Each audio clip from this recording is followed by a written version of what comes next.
Nama saya Nova Kaba, NIM 112118. Saya di sini akan menjelaskan modul tentang uji regresi Poisson untuk memenuhi tugas mata kuliah Statistik Pendidikan 2 yang diampu oleh Bapak Miftahul Ilmi. Langsung saja ke materi. Pertama, pengertian regresi Poisson. Regresi Poisson adalah salah satu regresi yang digunakan untuk memodelkan antara variabel dependen Y dan variabel independen X dengan mengasumsikan variabel dependen berdistribusi Poisson. Regresi Poisson merupakan suatu bentuk analisis regresi yang digunakan untuk memodelkan data yang berbentuk count atau jumlah. Misalnya, data tersebut dilambangkan dengan Y, yaitu banyaknya kejadian yang terjadi dalam satu periode waktu dan wilayah tertentu. Regresi Poisson mengasumsikan bahwa variabel random Y berdistribusi Poisson menyatakan banyaknya sukses yang terjadi dalam selang waktu atau daerah tertentu. Jika variabel random discrete Y merupakan distribusi Poisson dengan parameter U, maka fungsi peluang dari distribusi Poisson itu sendiri dapat dinyatakan sebagai berikut. Dengan merupakan rata-rata banyaknya kejadian di atas, variabel dependen Y yang terjadi dalam selang waktu atau daerah tertentu, model regresi Poisson disebut juga dengan model log linier yang merupakan model linier dari log rata-rata Poisson. Terdapat tiga komponen yang menentukan generalis linear model atau GLM, yaitu komponen random, sebuah komponen variabel dependen dari distribusi probabilitas, komponen sistematik, dan link function. Pertama, distribusi Poisson. Suatu variabel adalah suatu variabel random Y didefinisikan mempunyai distribusi Poisson jika identitas fungsi peluangnya diberikan sebagai persamaan di atas disebut juga sebagai fungsi peluang Poisson. Misalkan Y adalah satu variabel random yang berisi Poisson, maka mempunyai mean dan variasi yang bersama. Distribusi Poisson merupakan distribusi diskrit. Untuk nilai U yang kecil maka distribusinya sangat menceng, dan untuk nilai U yang besar akan lebih mendekati distribusi normal. Untuk kasus yang jarang terjadi maka nilai U akan kecil. Distribusi Poisson adalah suatu distribusi yang paling sederhana dalam pemodelan data yang berupa count atau jumlah, tetapi bukan satu-satunya. Distribusi Poisson sering digunakan dalam pemodelan kasus yang jarang terjadi atau rare event, seperti pemodelan tentang kecelakaan, peperangan, atau epidemi. Peristiwa terganggunya aktivitas seseorang karena sakit pada usia dewasa, terutama yang masih aktif, bekerja, atau melakukan kegiatan primer lainnya, misalnya sekolah, mengurus rumah tangga, atau kegiatan sehari-hari, bisa dikatakan merupakan suatu peristiwa yang jarang, karena pada usia tersebut, terutama kalangan usia muda, tercenderung masih melakukan aktivitas secara normal walaupun sakit. Distribusi Poisson memberikan suatu model yang realistis untuk berbagai macam fenomena random, selama nilai dari variabel random tersebut adalah bilangan integer non-negatif. Banyak fenomena random untuk suatu count dari beberapa respon atau variabel yang diteliti merupakan suatu calon untuk pemodelan yang mengasumsikan distribusi Poisson. Yang kedua adalah model regresi Poisson. Regresi Poisson sendiri merupakan suatu bentuk analisis regresi yang digunakan untuk memodelkan data yang berbentuk count atau jumlah. Misalnya, data tersebut dilambangkan dengan Y, yaitu banyaknya kejadian yang terjadi dalam satu periode atau wilayah tertentu. Distribusi Poisson menanggapan tiga masalah utama dalam aplikasi analisis regresi yang mengikuti asumsi klasik. Pertama, distribusi Poisson bentuknya menceng, sementara regresi tradisional mengasumsikan distribusi error yang simetris. Kedua, distribusi Poisson non-negatif, sementara regresi klasik mengasumsikan bisa bernilai negatif. Ketiga, variasi dari distribusi Poisson naik seiring dengan kenaikan mean, sementara regresi klasik mengasumsikan variasinya konstan. Suatu ciri dari distribusi Poisson adalah min sama dengan variasi. Pada prakteknya, kadang-kadang ditemukan suatu kondisi di mana variasi data lebih besar dibandingkan min.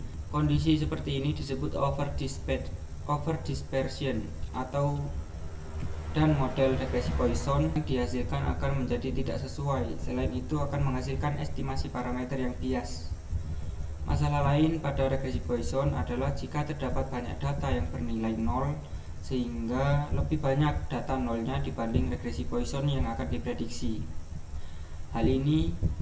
Jika hal ini terjadi, maka regresi Poisson akan tidak tepat menggambarkan data yang sebenarnya. Ketiga, penaksiran parameter model regresi Poisson. Penaksiran parameter model regresi Poisson menggunakan metode maximum likelihood estimation atau MLE, yaitu dengan mengasumsikan fungsi likelihood dari regresi Poisson adalah sebagai berikut. Parameter model regresi Poisson yang ditaksir dengan MLE dinyatakan dengan tidak diperoleh dengan mencari turunan pertama fungsi in likelihood dan dilanjutkan dengan mencari turunan kedua. Yang keempat, pengujian parameter model regresi Poisson. Yang pertama, uji serentak. Uji signifikasi secara serentak menggunakan maksimum likelihood ratio test atau MLRT dengan hipotesis pengujiannya adalah sebagai berikut. HO sama dengan B1 sama dengan B2, BB sama dengan 0, H1 minimal ada 1.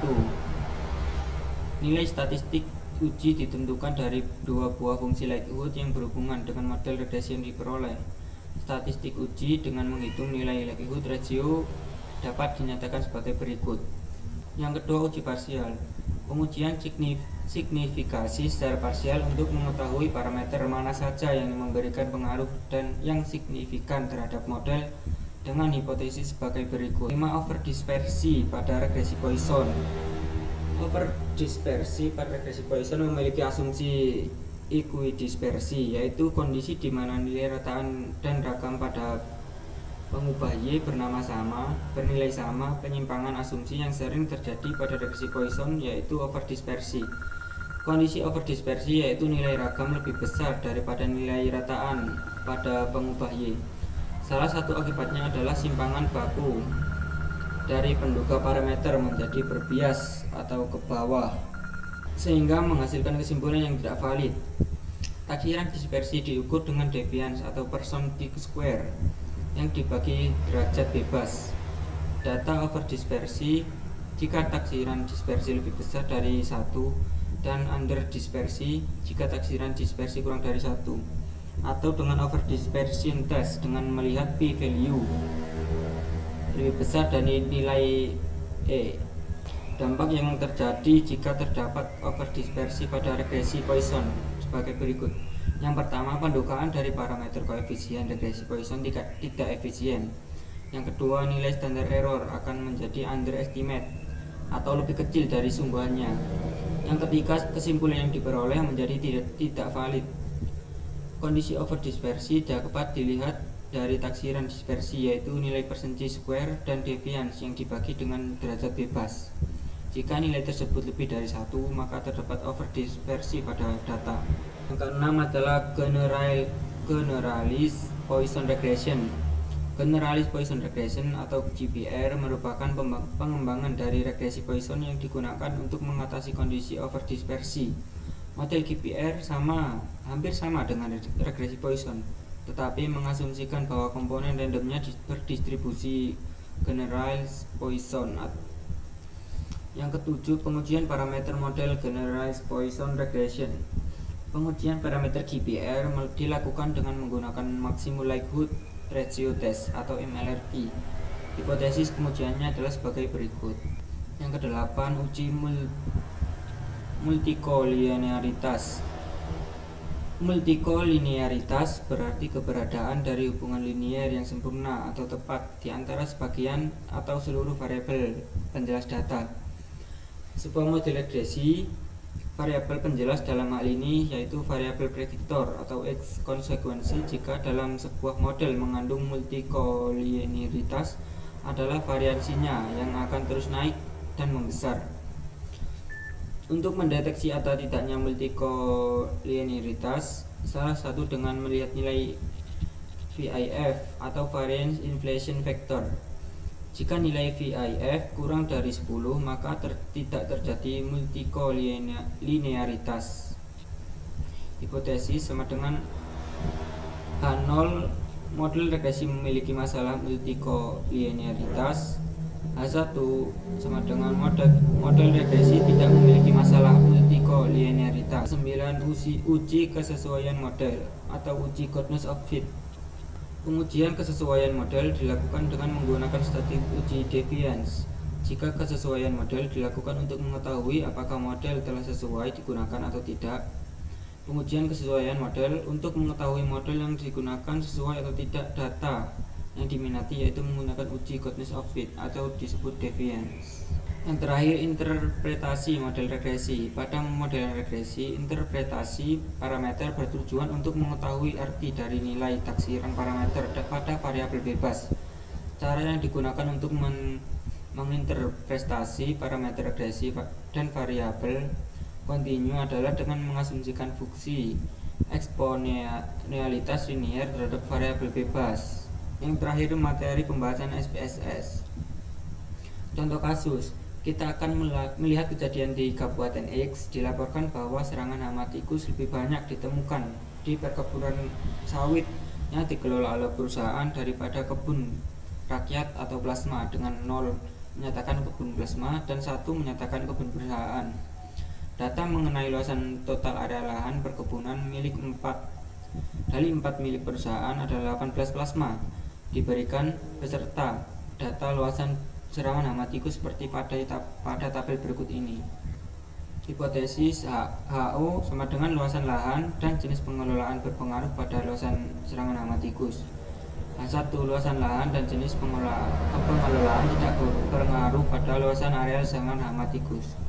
Selanjutnya, cara memasukkan data ke SPSS. Langsung kita buka SPSS. Ini saya sudah ada data pertama, isi variabel view dengan permasalahan tadi. Lanjut ke data view. Saya di sini sudah mengisikan datanya semua. Tinggal klik analyze, terus klik generalize linear model, langsung generalize linear model. Di sini ada type of model, diisi count, Poisson log linear, terus response kita diisi yang luas area serangan, dimasukkan kepada dependent variable. Selanjutnya predictor ini luasan lahan kita masukkan vektor, dan jenis pengelolaan kita maksimalkan ke covariate. Di model, lanjut ke tabel model, ini kita masukkan dua-duanya, luasan lahan dan jenis pengelolaan.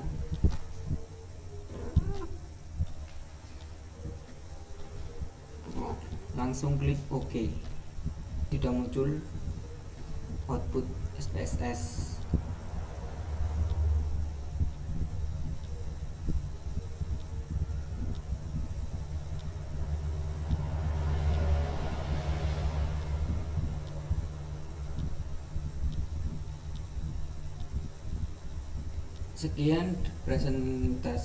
Sekian penjelasan saya pada materi ini. Semoga kurang lebihnya mohon maaf. Saya ucapkan wassalamualaikum warahmatullahi wabarakatuh.